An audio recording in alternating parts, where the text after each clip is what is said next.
নমস্কার, হিয়ানের রান্নাঘরে সবাইকে স্বাগত জানাই। আজ আমি তৈরি করব বাদাম মিল্কি কেক। তার জন্য আমি সমস্ত উপকরণগুলো আপনাদের একবার করে দেখিয়ে দেবো। এখানে আছে 200 গ্রামের মতন ময়দা, চিনি, রিফাইন অয়েল, আর আছে মিল্ক মেড, আর আর আছে এখানে ভ্যানিলা আর কোকো পাউডার আর এখানে দেখুন বাদাম, 2 রকমের বাদাম নিয়েছি। তার সাথে নিয়েছি এলাচের ভেতরের দানাগুলো, 4টে এলাচের ভেতরের দানাগুলো আছে।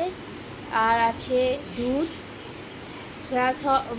দুধ আছে, ভিনিগার আছে, আর 2 রকমের বেকিং পাউডার আর বেকিং সোডা এইটা আছে।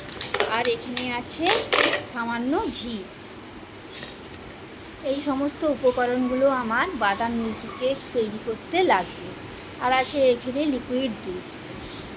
এই সমস্ত উপকরণগুলো আমি আপনাদের একবার দেখিয়ে দিলাম। চিনিটাকে আমি কি করব, গুঁড়ো করে নেব। গোটা চিনি আছে, চিনিটাকে মিক্সিতে দিয়ে ভালো করে গুঁড়ো করে নেব। এখানে 150 গ্রামের মতন চিনি আছে। এতটা চিনি যদিও বা লাগবে না, আমি পরিমাণ মতন নিয়ে নেব। দেখুন আমার চিনিটা আমি নিয়েছি, দেখুন 4 থেকে 5 চামচ গুঁড়ো করা। আর বাদামটা আমি পুরো একদম মসৃণভাবে গুঁড়ো করে নিয়েছি। এবার এর মধ্যে দিয়ে দেবো ঘি 2 চামচ। এটা বড় চামচ, এর 2 চামচ ঘি নিলাম। আর এই রিফাইন অয়েল আছে, এখানে 3 চামচের মতন রিফাইন অয়েল আছে। আমি রিফাইন অয়েলটা দিয়ে দেবো, পুরোটাই দিয়ে দেবো। দিয়ে এই বাদাম, চিনি আর ঘি, রিফাইন অয়েল এটা ভালো করে মিক্সড করে নেবো, একদম মিক্সড করে। দেখুন স্মুথভাবে হয়ে গেছে আমার মিক্সড করা। এই দেখুন এইটা দাঁড়িয়েছে আমার, একদম স্মুথভাবে করেছি পেস্ট।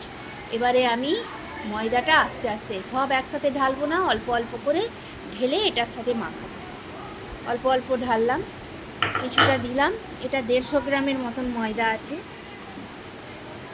150 থেকে একটু বেশি হবে ময়দাটা আছে। এবার দেখুন ময়দাটা আমি শুকনো শুকনো করে মাখা হয়ে গেছে।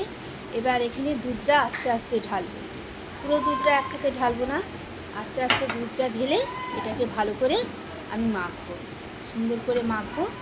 মেখে এবার আর বাকিটাও আমি দিয়ে দেবো, বাকি ময়দাটা পুরোটা দিয়ে দেবো।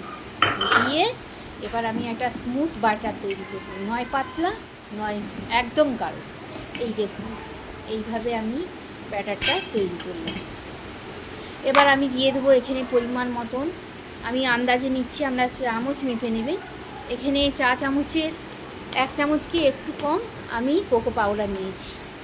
আর ভ্যানিলা এসেন্সটাও নিয়ে নেব 1 সিপি, মানে ওটা সিপি 1 চামচ হবে।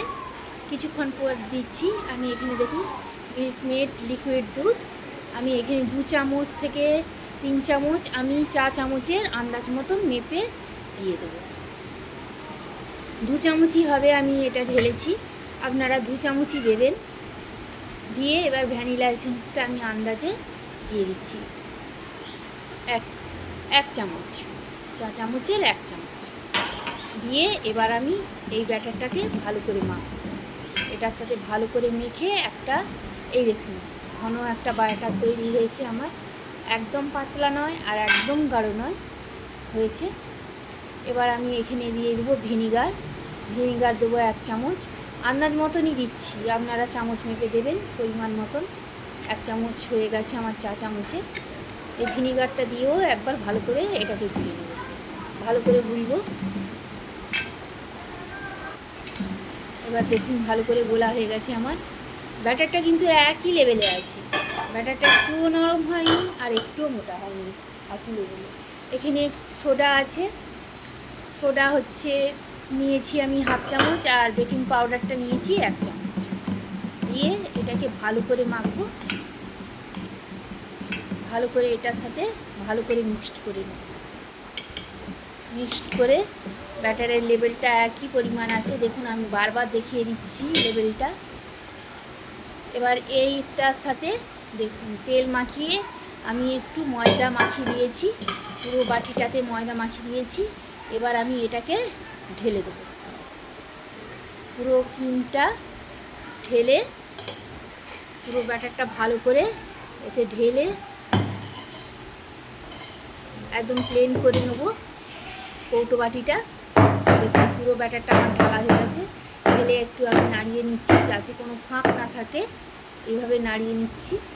এবারে দেখুন এখানে একটা প্রেসার বসিয়েছি, প্রেসারে আমি নুন দিয়েছি, নুনের ওপরে একটা স্ট্যান্ড বসিয়েছি।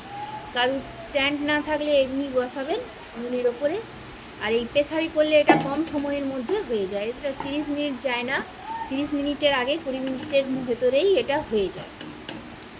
এবার দেখুন আমি প্রেসারের ভেতরে দিয়ে দিলাম, দিয়ে এবার ঢাকনিটা দিয়ে দেবো। ঢাকনি দেওয়ার আগে আমি ঢাকনির সিটিটা খুলে নিয়েছি। দেখুন আমি দেখাচ্ছি, সিটিটা খুলে নিয়েছি। সিটিটা খুলে এবার আমি প্রেসারটা লাগিয়েছি, বন্ধ করেছি।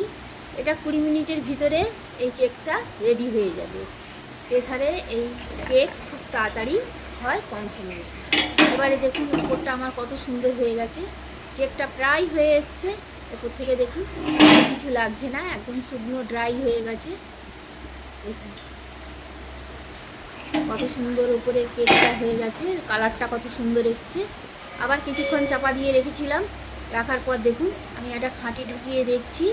দেখুন খাঁটির গায়ে একদমই লাগেনি। দেখুন খাঁটির একদম শুকনো খাঁটি বেরিয়ে এসছে। তাহলে এবার বুঝে যেতে হবে যে আমার কেকটা পুরো রেডি হয়ে এসছে। আবার কিছুক্ষণ আমি চাপা দিয়ে রাখলাম। এবারে দেখুন কালারটা আরও সুন্দর চলে এসছে, ওপরের কালারটা। যাদের এইটা কেকটা তৈরি খুব ভালো লাগবে তারা অবশ্যই লাইক করবেন, শেয়ার করবেন, সাবস্ক্রাইব করবেন আমার চ্যানেলটাকে। আমার চ্যানেলটা এগিয়ে যায় যাতে, আর আপনাদের কাছে নিত্য নতুন রেসিপি আমি তুলে ধরতে পারি। দেখুন কত সুন্দর স্মুথ স্পঞ্জি হয়েছে বাটার বাদাম মিল্ক কেকটা আমার পুরো রেডি। ওপর পিঠ পেছন পিঠ আমি সবই দেখাচ্ছি আপনাদের। দেখুন কত সুন্দর স্মুথ হয়েছে। যাদের ভালো লাগবে তারা অবশ্যই শেয়ার করবেন আমার এই রেসিপিটা, এবং একবার বাড়িতে ট্রাই করবেন, কমেন্টে জানাবেন কেমন হলো। এবং